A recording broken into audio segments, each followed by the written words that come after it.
ายดีท่านผู้ชมวันนี้มาพบกับอามี่พร้อมด้วยแคมเปญ M150 รวยเปลี่ยนชีวิตเนาะทรงว่ามื้อนี้แน่นอนว่าอามี่จะพาทุกคนนี่มาซ่องหาผู้โชคดีได้ยินมาว่าตอนนี้นะมีผู้โชคดีนะครบรางวัล150 ล้านกีบจาก M150 แล้วเป็นบอกว่าที่แถวนี้แหละโอ้ยจังเดิมจะเห็นแบบหน้าตาคงเศรษฐีใหม่แล้วว่าจิเป็นยังไงอามี่ว่าเขาไปซ่องหาเพิ่นก่อนเนาะ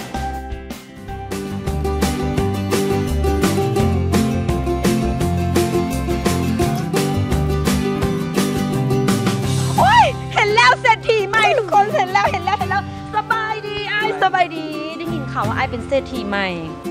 แม่นปะแม่นแล้วคันแม่แล้วจริงๆก็จะได้แบบให้เรียกแต่วันนี้อ่ะนอกจะถามซื้อไอ้ก่อนว่าไอ้ซื้อมาจากไหน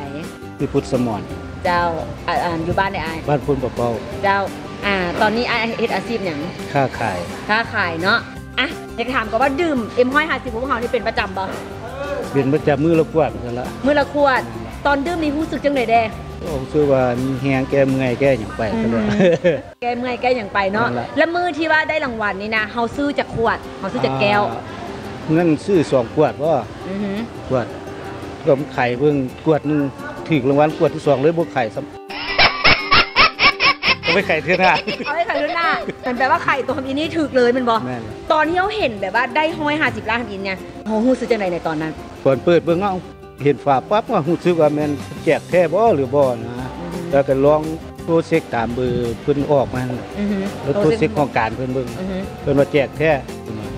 เฮเลยมื้อนั้นน่ะแม่นละบนเลี้ยงเหมือนบ้านว่ะมื้อนั้นน่ะปิดบ้านเลี้ยงเพราะว่าปิดบ้านบ่ได้บอกใครฮู้โอ้มันปิดต่อเขาไม่ได้บอกให้ใครฮู้เนาะแต่ทาเทปนี้ออกไปนี่คือให้บ้านแถวนั้นคือสิมาขอกินน้ำแถวว่าเนาะแรงนี่ย่านบ่รอดโรงแรมมื้อแรงนี่ย่านบ่รอดเนาะคนที่มาขอกินน้ำเยอะซั่นอ่ะเงิน150 ล้านที่ว่าได้นี่อ้ายจะไปเฮ็ดหยัง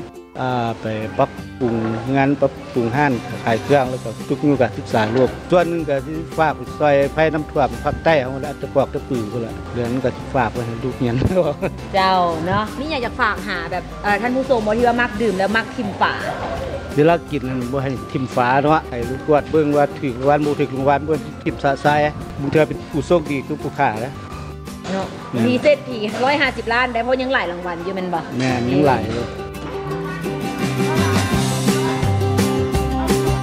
M150ผมมีลิมิตยึดเกิน100 M150 รวยเปลี่ยนชีวิต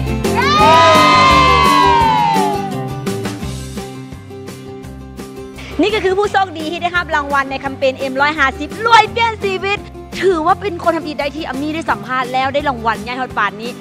150 ล้านกีบแต่ว่ารางวัลนี่นะบ่ได้หมดเพียงเท่านี้ได้เพราะคนแจกหลายกว่า 4,600 ล้านกีบบ่จะเป็น150 ล้านกีบ15 ล้านกีบ1,500,000 กีบ150,000 กีบและก็เป็นแลกฟรี1 ขวดได้เนาะซึ่งว่ารางวัลนี้ยังบ่ได้เหมือนง่ายๆพู้นแหละ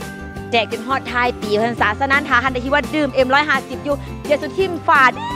ค่ะเพราะว่าทุกบาทเนี่ยมีค่าเท่ากับเงินล้านเนาะเอามาแล้วก็มาแกะอันขาวๆออกเนาะคันพบรางวัลใดก็เป็นแลกฮับเลยทันทีเนาะซึ่งว่าสามารถแลกฮับได้ที่บริษัท ST Group ตั้งอยู่ที่ต่อหน้าสนามบินสากลวัดไตหรือว่าโทรสอบถามไปได้ที่020 2397 8966 020 2397 8966สามารถพบกับอามี่กับแคมเปญ M150 รวยเปลี่ยนชีวิตได้ใหม่ M150 บ่มีลิมิตชีวิตเกินร้อย